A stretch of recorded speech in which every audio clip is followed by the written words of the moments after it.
បាទសួស្តីបងប្អូនទាំងអស់គ្នាស្វាគមន៍មកកាន់ channel របស់ខ្ញុំបាទសាជាថ្មីថ្ងៃនេះ channel របស់ខ្ញុំបាទធ្វើការជញ្ជូននៅដំណើរឆ្នោតយួនប៉ុហូនឹងអាសម្រាប់ថ្ងៃទី7ខែ5ឆ្នាំ2025យ៉ាងនេះបាទថ្ងៃថ្ងៃទី6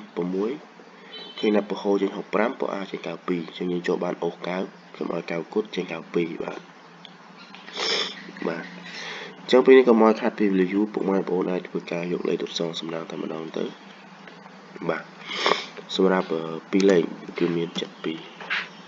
បាទ72បាទ13បាទ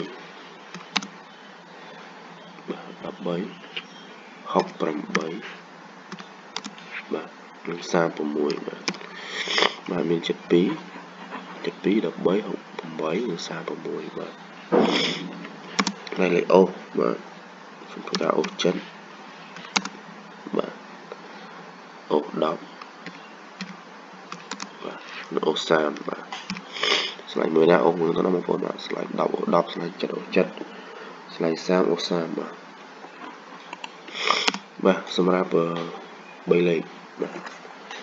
សម្រាប់3លេខ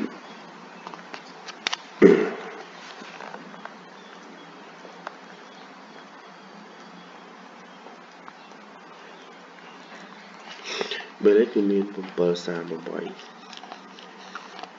738 617បាទ264